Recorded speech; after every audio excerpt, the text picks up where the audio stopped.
Сайн байцгаана залуучуудаа, та бүхэнд дөрөв дэх хичээлээ хүргэж байгаадаа таатай байна. За энэ удаагийн хичээлээр би өгөгдлийн төрлүүд болон Java-гийн хувьсгчийн тухай ярих болно.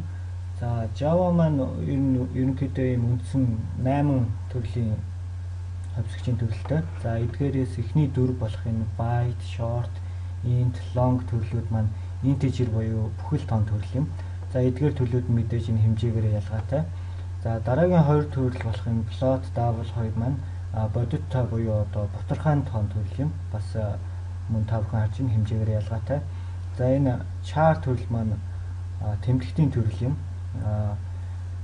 За хамгийн сүүлийн төрөл болох энэ boolean гэдэг төрөл маань ердөөсөө үнэн худал гэдэг утгыг буцаадаг.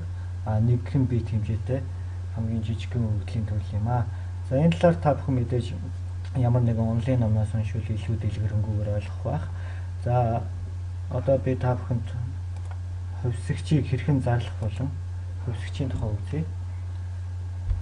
За хувьсгчийг зарлахдаа хамгийн түрүүнд хувьсгчийн төрлөө бичиж өгдөг. За int, за дараа нь хувьсгчаа бичиж өгдөг юм аа. Тэгээд semicolon бичнэ. За энэ semicolon бол ямар нэгэн одоо ямар ч үйлдэлийг ямар нэгэн үйлдэл дуусч байгааг илтгэдэг. За хэдүүлээ чи хамгийн өргөн хэрэглэгддэг 3 төрлийг авч үзье. За дараагийн өгөгдлийн төрөл бол бутархай тоон төрөл f гэж тэмдэглэчихье. За энийг нь I гэж тэмдэглэчихнэ integer юм чи. За дараагийн өргөн хэрэглэгддэг төрөл бол мэдээж char. За ч гэж тэмдэглэчихье. За 3 өгөгдлийн төрлөө зарлаад 3 хувьсгчаа зарлалчлаа, 3 хувьсгчтай болчлаа. Одоо 3 хувьсгчтай хэрхэн утга оноох вэ гэсэн асуудал үүснэ. За одоо I хэдүүл утга оноё. За жишээ нь 2.2 гэж хүчих юм бол мэдээж энэ маань алдаа зам. Яагаад гэвэл энэ маань бүхэл тоон хувьсгч болохоор бутархай тоон авахгүй. За ингэчвэл одоо энэ алдаа маань үг болчихно. За дараа нь бутархай тоог утга оноё. За бутархай тоог утга онохдоо бутархай тоог өгчөөд хойно заавал f гэж бичдэг байгаа. За дараагийн төрөл болох жишээ дараагийн хувьсгчд утга оноё. За энэ char төрлийн хувьсгчд утга онохдоо заавал утга оноож байгаа тэмдэгтээ заавал энэ хашлтанд хийж бичиж өгдөг байгаа. За a. За том a гэдэг бичиж өгчий. За semicolon бичээд энэ үйлдэл зогсныг ойлголцъя. За одоо эдгээр хувьсгчдаа ашиглая.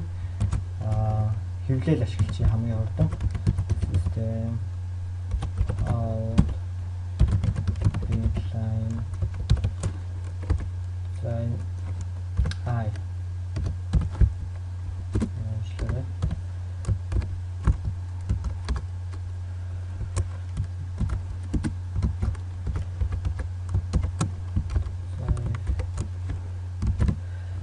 За одоо хэвлэх команд маань энэ 2 төрөл байдаг. За print line гэхээр одоо энийг энэ I-ыг хэвлжээд enter дарна гэсэн үг юм. За одоо харъя. За одоо энэ бүгдээрээ шинэ мөрнөөс эхэлж байгааг та бүхэн харж байна. За одоо энэ чи энэ шинэ мөр гэдэг line гэдгийг устгах яачих юм бол хэвлжээд шинэ мөр авахгүй гэсэн үг. Enter дарагдахгүй гэсэн үг. Одоо I-тайг өөрөөр хэлбэл залгах чинь 2-той 3.3 залгахч байна гэсэн үг.